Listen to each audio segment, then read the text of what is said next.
হাতের মধ্যে সিগারেট, দাঁড়িয়ে রাস্তায় পেশাব করে, বিরাট স্মার্ট বয়, প্যান্ট 14 জায়গায় তালি দেওয়া, বিরাট বুদ্ধিজীবী। কথা বলে ঠিক কিনা?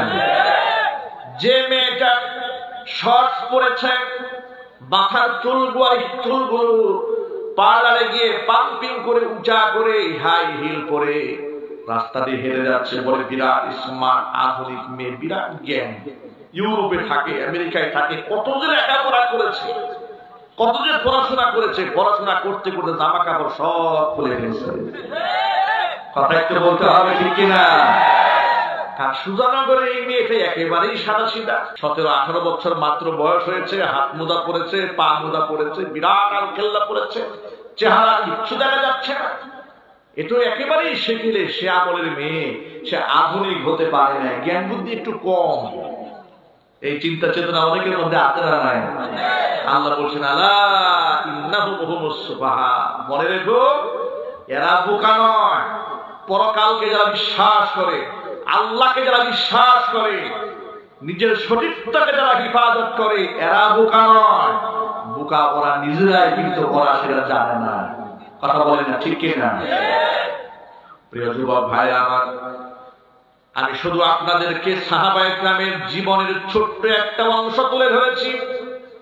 এমন একটি আর দুটি ঘটনা নয়, শত শত হাজার হাজার ঘটনা আপনাদের সামনে একটা একটা করে উপস্থাপন করা যাবে, কিন্তু আলোচনা লম্বা করার মধ্যে কোনো ফায়দা নাই। মূল কথাটা বুঝে নিতে হবে।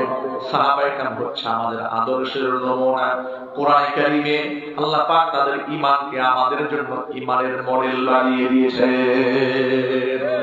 তারা যদি তাওহীদের উপর প্রতিষ্ঠিত থাকতে গিয়ে এত নির্যাতিত হতে পারেন, তাহলে আমরা কি আমাদের ঈমানি পরীক্ষায় পাস করতে পারবো না ইনশাআল্লাহ? সবাই বলুন না, পারবো না ইনশাআল্লাহ? নাকি কোন নেতার ভয়ে আমাকে মন্দিরে যেতে হবে? আমি আমার ভাষায় আফসোস করে বলেছি, নেতার সাথে নেতার ডাকে মন্দিরে যাও, কিন্তু রবের ডাকে তুমি মসজিদে যাও না। তুমিও মুসলমান, তুমিও মুসলমান, নেতার ডাকে মন্দিরে গিয়ে ঢোল বাজাও, গান বাজনা বাজাও, বলো আমরা নিরপেক্ষ, আমরা অসাম্প্রদায়িক বাংলাদেশ গড়তে চাই। কেমন অসাম্প্রদায়িক বাংলাদেশ গড়তে চাও তুমি? তুমি অমুসলিমদের পূজা মণ্ডপে গিয়ে নিজের ঈমানকে ধ্বংস করলে, তো পূজা মণ্ডপ থেকে গুরু ঠাকুরকে উঠাই নিয়ে একটু গরুর গোশত খাওয়াও তো দেখি। কথা বলেন না ঠিক কিনা বলে?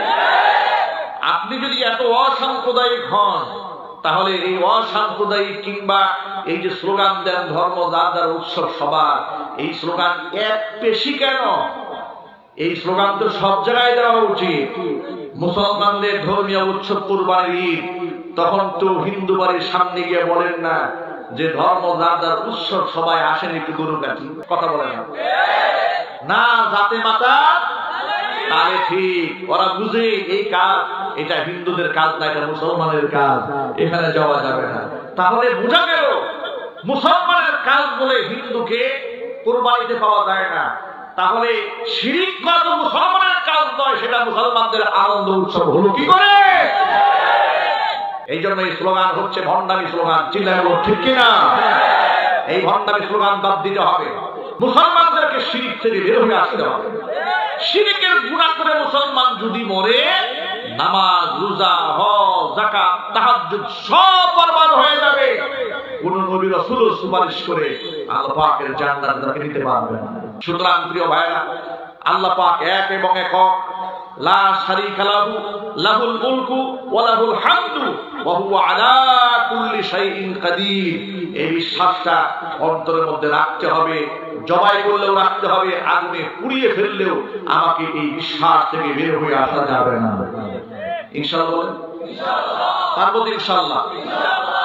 আল্লাহ রাব্বুল আলামিন বলেন ওয়া'বুদুল্লাহ, আমি আল্লাহর ইবাদত করো, ওয়া লা তুশরিকু বিহি শাইআ, আমি আল্লাহর সাথে কাউকে শরীক করো না। আমি আল্লাহর হক আদায়ের পর পরে ওয়া বিল ওয়ালিদাইনি ইহসানা, পিতা মাতার আনুগত্য করো। মনে রাখবেন, এই পৃথিবীতে আসমানের নিচে জমিনের উপর আপনার কাছে আপনি সন্তান হিসেবে আপনার বাবা মার চেয়ে শ্রেষ্ঠ মর্যাদার পাত্র এই পৃথিবীতে আর নাই। বাবা মাকে সেবা করুন, তাদের খেদমত করুন, তাদের হক আদায় করুন। আল্লাহর হাবিবের কাছে প্রশ্ন করা হয়েছিল, কিলা মান আবাদু ইয়া রাসূলুল্লাহ, ওয়াল্লাহ রাসূল এই দুনিয়াতে সবচেয়ে বেশি হকদার কে আমার উত্তম আচরণ পাওয়া? নবীজি বলছেন উম্মাকা, তোমার মা। সাহাবী বললেন সুম্মা মান, তারপরে কে? হুজুর বললেন উম্মাকা, তারপরেও তোমার মা। তৃতীয় নম্বরে বললেন সুম্মা মান, তারপরে কে? নবীজি বললেন উম্মাকা, তারপরেও তোমার মা। চতুর্থবার জিজ্ঞেস করা হলো তারপরে কে? হুজুর বললেন সুম্মা আবা, এরপরে তোমার বাবা। মায়ের মর্যাদা 3 গুণ বাড়িয়ে দেওয়া হয়েছে। জোরে জোরে বলেন সুবহানাল্লাহ। বাবা মা যাদের বেঁচে আছে জান্নাত যাওয়ার সিঁড়ি মনে করেন। আল্লাহ নবীর কাছে প্রশ্ন করা হয়েছিল, হুজুরের কাছে জিজ্ঞেস করা হয়েছিল, মা হাক্কুল ওয়ালিদাইনি আলাইনা ইয়া রাসূলুল্লাহ, ওয়াল্লাহ রাসূল পিতা মাতার কি পরিমাণ হক আমাদের উপরে আছে? নবী জবাব দিয়ে বলেছিলেন হুমা জান্নাতুকা ওয়া নারুকা, পিতা মাতায় তোমার জন্য জান্নাত, পিতা মাতায় তোমার জন্য জাহান্নাম। এর মানে হচ্ছে তোমার আমলে, তোমার আখলাকে, তোমার ব্যবহারে, তোমার মুআমালাত মুআশারাতে বাবা মা যদি খুশি হয়ে যান আল্লাহ পাকের জান্নাত ওয়াজিব হয়ে যাবে। আর যদি তোমার ব্যবহারে বাবা মা রুষ্ট হয়ে যান, কষ্ট বা আঘাতপ্রাপ্ত হন, মনের মধ্যে আঘাত তৈরি হয়ে যায়, তোমার জন্য আল্লাহর জান্নাত হারাম হয়ে যাবে, জাহান্নাম ওয়াজিব। সন্তানদেরকে কোরআন শেখান, দ্বীন শেখান। সন্তানরা বিনয়ী হবে, বাবা মার খেদমতে জান্নাত তালাশ করবে। সন্তানদের সিনার মধ্যে যদি আল্লাহর কোরআন ঢুকানো না যায়, পৃথিবীর যত বড়ই শিক্ষিত আপনি সন্তানকে বানান না কেন, আপনার সন্তান জানতে জানতে জানোয়ার হয়ে যাবে। জোরে কথা ঠিক কিনা? এই যে কিছুদিন আগে আপনারা দেখেননি, বৃদ্ধাশ্রমে এক মহিলার স্টেটমেন্ট বাংলাদেশের প্রথম সারি টেলিভিশনগুলো প্রচার করেছে। তিনি ইংল্যান্ডে থেকেছেন, ইংল্যান্ডে তার বিয়ে হয়েছে, তার বাচ্চা কাচ্চা সব ইংল্যান্ডে হয়েছে। সেখানে সন্তানদেরকে উচ্চ শিক্ষায় শিক্ষিত করেছে। সন্তানরা বৃদ্ধা মাকে প্লেনে উঠিয়ে দিয়ে গায়েব হয়ে গেছে। নাউজুবিল্লাহ বলবেন না? কিন্তু আমি বহু মাহফিলে কথা বলেছি যে গোটা দুনিয়া ঘুরে দেখলাম অনেক বড় বড় দুনিয়ার ডিগ্রিধারী লোকদের বাবা মাকে বৃদ্ধাশ্রমে পাওয়া যায়, হাফেজ কিংবা আলেমের বাবা মাকে বৃদ্ধাশ্রমে খুঁজে পাওয়া যায়। এই জন্য সন্তানদেরকে দিন শেখার কাজে আসবে, ফায়দা হবে। সন্তান আপনার জুতার নিচে জান্নাত তালাশ করতে শিখবে। আর দিন যদি না শেখায় তাহলে সন্তান, আপনি মরে যাবেন, আপনার সন্তান সারেগামা পাদানিসা গান গাবে। বাংলাদেশের এক বুদ্ধিজীবী গত বছর মারা গেছে, নামটা বলবো না, আর নাম বলে সবাই চিনে ফেলেন, শুধু বোঝানোর জন্য বলি। প্রথম সারির বুদ্ধিজীবী, জানাজার নামাজের মধ্যে ছেলে মেয়ে সমানে দাঁড়ায়, এমন প্রজন্ম রেখে গেছে ওই লোকটা। মারা যাওয়ার পরে সাংবাদিকরা ছেলের কাছে গেছে, বাবার ব্যাপারে কিছু বলেন। ছেলে তো একেবারে ইউরোপ স্টাইলে হাসতে হাসতে বাবার মৃত্যুর সংবাদ তিনি জাতির সামনে পেশ করেছেন। নাউজুবিল্লাহি মিন যালিক। স্ত্রীর কাছে জানতে চায়, তা দেশের প্রথম সারির বুদ্ধিজীবী গান শুনতে শুনতে মরে, ওর জানাজার নামাজের মধ্যে লোকের ওযু থাকবে কেমনে বলেন? কথা ঠিক কিনা? সবার জানাজা তো মানুষ পড়তে চায় না। কিছু মানুষের জানাজা করার জন্য লোকদের বুক ফাটা আর্তনাদ থাকে, থাকে কিনা চিল্লায় বলে? এদেশের আলেমদের জানাজা করার জন্য এদেশের মানুষ তাদের বুক ফাটা আর্তনাদ এবং চিৎকার যেভাবে করেছে, পৃথিবীর আকাশ এবং বাতাস সাক্ষী হয়ে থাকবে কিয়ামত পর্যন্ত। আলেমদের জানাজার নামাজের মধ্যে বাধা দেওয়া হয়, এরপর জুয়ার ঠেকানো যায় না। আর ওদের জানাজার মধ্যে দেশ বিদেশের মিডিয়া দিয়া প্রচার চালিয়েও মুসল্লি খুঁজে পাওয়া যায় না। পার্থক্যটা এখানে। বিভিন্ন পত্র পত্রিকায় ম্যাগাজিনে সংবাদ প্রচারিত হয়, অমুক ব্যক্তি বাংলাদেশের সর্বোচ্চ জনপ্রিয় ব্যক্তি বলা হয়। আমি বলবো যে ভাই, সময়ের মাত্র ব্যবধান, কে জনপ্রিয় আর কে জনপ্রিয় না এটা তো প্রমাণিত হয় মৃত্যুবরণ করার পরে। জিন্দা থাকা অবস্থা তো টের পাওয়া যায় না। কথা বলতে হবে, ঠিক কিনা বলে? বাংলাদেশের এমন অনেক প্রভাবশালী ব্যক্তি, এসপি, ওসি, ডিসি, বড় বড় প্রভাবশালী ব্যক্তি, যাদের গাড়ির বহর থেকেছে, বডিগার্ড থেকেছে, এমনকি বাসার নিচে মানুষ দিনের পর দিন ঘন্টার পর ঘন্টা করে সময় কাটিয়েছে। তারাই যখন রিটায়ার্ড পার্সন হয়েছে, বাড়ির সামনে কোনো মানুষ খুঁজে পাওয়া যায় না, ঘরের বউ পছন্দ করে না, ঠিক কিনা? কিন্তু পক্ষান্তরে আলেম ওলামা যারা আল্লাহ পাকের এই কোরআন হৃদয়ে ধারণ করেছে, তাদের সম্মান আল্লাহ পাক এত বৃদ্ধি করেছেন দুনিয়াতে, মৃত্যুর আগ পর্যন্ত শুধু মহব্বত করেছে তা নয়। আপনার সিলেটের মাটিতে দেখেছেন, আপনার যখন কোপের অল্প সম্ভবত গত বছরই গাছবাড়ি হুজুর রাহমাতুল্লাহ আলাইহি যখন দুনিয়া থেকে বিদায় হলেন, সিলেটে তার জানাজা হয়েছে। আমার কাছে জানাজার দৃশ্য দেখে মনে হয়েছে এখানে শুধু মানুষ না, আসমান থেকে মনে হচ্ছিল ফেরেশতা নাযিল হয়ে গিয়েছে, ঠিক কিনা বলে? তারা পৃথিবীর কোন রাজা বাদশা ছিলেন না, কিন্তু হ্যাঁ তারা রাজত্ব করেছেন মানুষের হৃদয়ে রাজ্যে, কথা বলেন ঠিক কিনা? আল্লামা জুবাইর আহমদ আনসারী রাহমাতুল্লাহি আলাইহি, আল্লাহ পাক বেহেশতের উচ্চ মাকাম দান করেন, কত বয়ানে সিলেটবাসীকে শুনিয়েছেন, ঠিক কিনা বলেন? ফজরের পরে বয়ান করেছেন, সকাল 10টায় বয়ান করেছেন, 12টায় বয়ান করেছেন, যোহরের পরে বয়ান, আসরের পরে বয়ান, মাগরিবের পরে বয়ান, ইশারের পরে বয়ান, রাত 12টায় বয়ান, 1টায় বয়ান, 2টো বয়ান। এমন অবস্থা হয়েছে বয়ান করতে করতে স্টেজের মিম্বারে বসে ঘুমায় গেছেন। এত বেশি মহব্বত করেছে সিলেটবাসী তাকে। তিনি যখন দুরারোগ্য ব্যাধিতে আক্রান্ত হয়েছিলেন, সিলেটবাসী প্রবাসী ভাইরা কোটি কোটি টাকা ভালোবাসা দিয়া তার চিকিৎসায় সহযোগিতা করেছে। আল্লাহর বান্দা করোনাকালীন লকডাউনের সময় দুনিয়া থেকে বিদায় হলেন। গোটা দেশের চিত্র, দুনিয়ার চিত্র বড় ভয়াবহ হয়ে গেল। মা মরে গেলেও সন্তান বের হতে চায় না, বাবা মরলেও সন্তান লাশের কাছে যায় না, কথা বলতে হবে ঠিক কিনা? এমন কঠিন চরম বাস্তবতার সম্মুখীন গোটা জগৎবাসী যখন হয়ে গেল, এমন লকডাউনের সময় ব্রাহ্মণবাড়িয়াতে যখন তার মৃত্যু সংবাদ দেশবাসী জানতে পারলো অনলাইনে, সোশ্যাল মিডিয়াতে, মানুষ যারা জানাজায় শামিল হতে না পারে মেইন রুট ব্লক করে দেওয়া হলো, পুলিশ চেকপোস্ট বসিয়ে মেইন রুট গুলো আটকায় দেওয়া হলো, ঘন জমায়েত যেন হতে না পারে, মানুষ যেন বেশি হাজির হতে না পারে। ব্রাহ্মণবাড়িয়ার পুলিশের দায়িত্বরত যে যিনি ছিলেন তিনি বলেন যে আমরা সেভাবে প্রচার করি যে সংক্ষিপ্ত জানাজা হবে, লোকজন যেন কম আসে, এই জন্য আমরা মাইকিং টাইকিং কিছু করতে দেইনি। কিন্তু যেখানে 10টায় জানাজা হওয়ার কথা তেমন লোকেরা আনাগোনা নাই।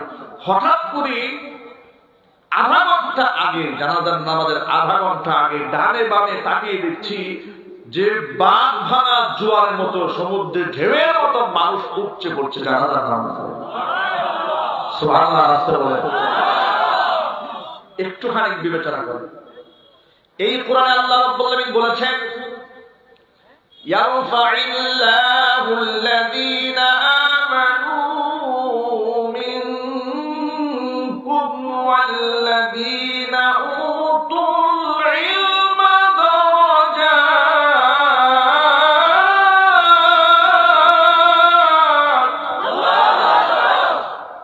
আল্লাহ রাব্বুল আলামিন বলেছেন, আল্লাহর ওয়াদা, ইমানদারদের সম্মান আল্লাহ পাক বৃদ্ধি করবেন।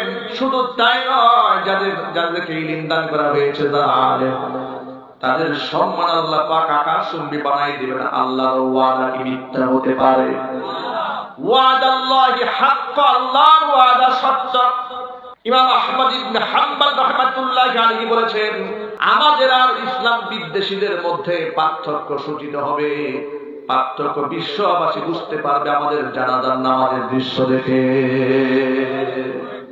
তাই হয়েছে গোটা বাংলাদেশে যতগুলো হক্কানি আলেম দেশ থেকে বিদায় হয়েছে, জানাজার নামাজের দৃশ্য দেখে মনে হয়েছে শুধু মানুষ শামিল হয় নাই, যেন সেখানে কাতারে কাতারে আল্লাহ রাব্বুল আলামিনের রহমতের ফেরেশতা নাযিল হয়ে গিয়েছে।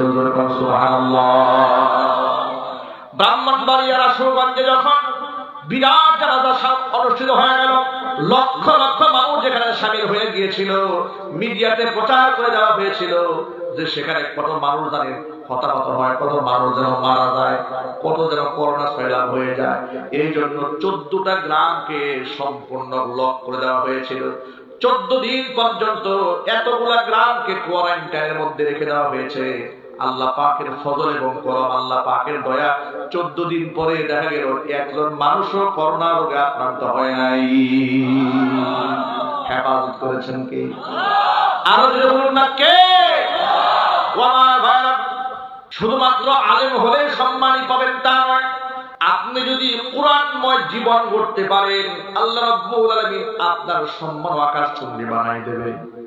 এই যে মাত্র 3-4 দিন আগে বাংলাদেশের খ্যাতনামা একজন ইঞ্জিনিয়ার বুয়েটের শিক্ষক প্রফেসর হামিদুর রহমান রাহমাতুল্লাহি আলাইহি জান্নাতুল ফিরদাউসের আলা মাকাম আল্লাহ দান করে জোরে আমিন। হাফিজ জি হুজুর রাহমাতুল্লাহি আলাইহির খলিফা, হাদি হযরত ইন্ডিয়া ভারতের তার খলিফা, একজন বুয়েটের শিক্ষক।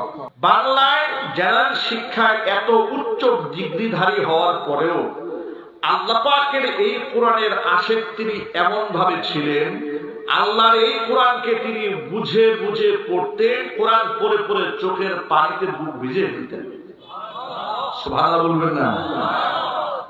দেশের উল্লেখযোগ্য অনেক আলেমের চেয়েও বেশি ইলম তিনি হাসিল করেছিলেন কোরআনের মহব্বতে।